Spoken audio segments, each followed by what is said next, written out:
Hey guys, welcome to our split rail fencing project from the Land of Oz family farm.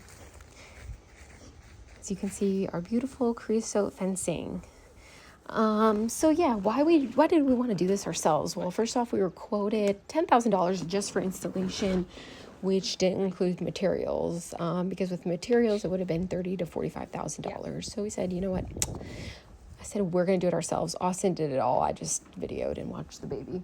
But anywho, so here we're just measuring our property line and marking out 9.5 feet for the holes, which is what the company told us the distance between each of the posts, but it ended up not being true. So we'll talk more about that later. You'll find out. But yeah, because it's a new property, they still had the property stakes. So we just tied a string and did some prep work this way. And then, then it was finally fence day. Tucker. Austin recruited his dad to help, which was great. And then they got started. And I think in the beginning, it took the longest, just getting into rhythm system. The first post ended up being too close together. Because everything that we were watching online, this split rail fence installation, it just proved to be a little bit different because these posts are thick and they fit into each other very tight. Because it's not like the split rail fencing you see maybe at a park or something. It's like very thick and heavy duty because for the horses. So bit of a learning curve at first, but the boys kind of got it figured out and got into a good rhythm. And then you can see here, ended up being too tight at 9.5 feet. Couldn't wedge it in. So ended up kind of learning that it needed to be 9 feet 9 inches from the edge of post to the center of the new one. Here they were having to wedge it out, fill the hole back in and dig a new hole that was a couple inches over. So yeah, a bit of a learning curve at first. Then our neighbor Dan here helped a lot too, so we appreciate that. Then the first day, they're making pretty good progress. I guess we can go into a little bit of what we ordered. So it ended up being about 1,900 linear feet of fencing, 200 posts, 600 rails, 4 corners, 3 ends of this creosote split rail. That the materials alone ended up being about $19,000 with installation. Then about 1,600 pounds of river rock, maybe about $300, 2 bags of concrete for the gate posts. Some of the tools we ended up using was the auger. As you can see here, a family member gave that to us, so thankfully we didn't have to buy that. And we did already purchase the tractor, and then a small tamp, large tamp, manual post hole digger, a rake, and gloves. And then let the digging begin. Measuring was key. Lesson learned. And basically he would measure or put a little marker down with that's paint, and then line up the auger. And we live in pretty sandy, it's called the Sand Hills, so the auger had no problem putting a hole in the ground, which was good.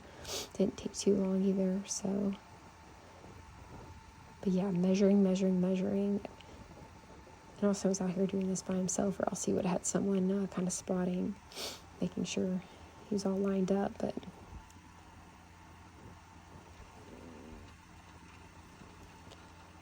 basically ends up drilling about 28 inches of the ground so that we can put in about 2 feet of buried posts and then put gravel on top of it. So basically puts the whole bit into the ground.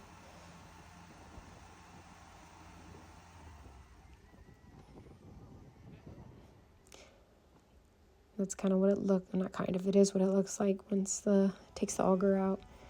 Then measures, tamps, lots and lots of tamping to get it to that first 28 inches.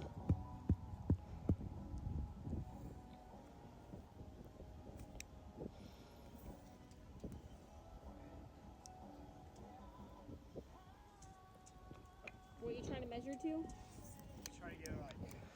So once it gets to that right measurement, he's going to add some gravel to get it to measure 24 inches. The gravel helps kind of keep a base and also help water, move away from the bottom of the post. We use this river route gravel, And you said what? 2 to just a 3 couple inches, back? 2 to 4 inches. Just eyeball it. But again, tamping and measuring is pretty much the song and dance of this whole thing. And then it's time to put the posts in. These posts are pretty heavy. I want to say they're like 60 pounds, 65 pounds. So yeah, once all that tamping measuring's done, got the gravel base in, you put in the post.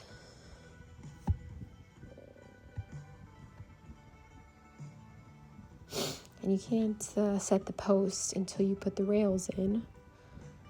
Key point.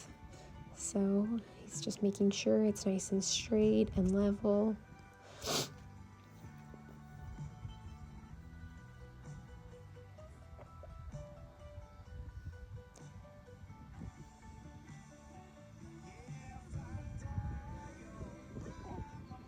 And then once that's done, it's time to basically, for lack of a better description, wedge these rails in.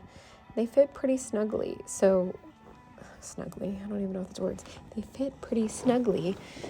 Oh my god, I said it again. They fit pretty snug. So you can see that one post isn't set. So he kind of lets it freestand and wedge these rails in, and then he'll set the post. You want the top of the post to be about 4.5 feet, and the top rail to sit about 4 feet. That's standard horse fencing measurements. And this is on an angle, so it's in case it looks a little slanted on your screen, that's why.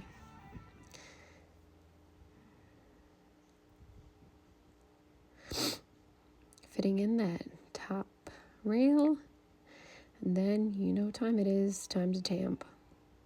Well, measure tamp. Hey, you touching my screen? First using that small rounded, filling some dirt in, and then tamping with that small rounded one. And he basically repeats that process like 3 or 4 times until all the dirt's put back in and it's kind of rounded around the base. Sets of tamping.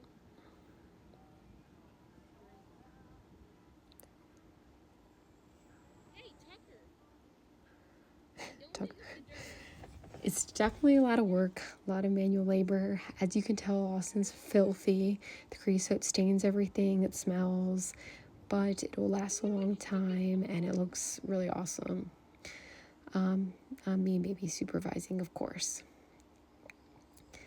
Then we had some other family members come and help out one weekend, which was fun. They knew I was filming right here, so they were working especially hard. What happened?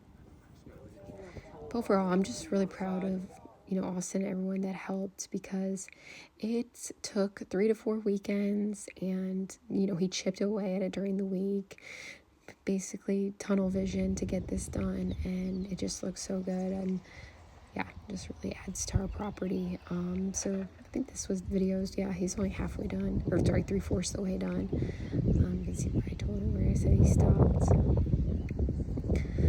But you can barely see it on the far side. It's such a nice big property. And then this is the finished product, and we'll add 2 more lines eventually so you can have 2 pastures in a stable area. But I'm just so proud of Austin and the team, and I appreciate you guys listening and watching this video. And yeah, this is our split rail fencing project.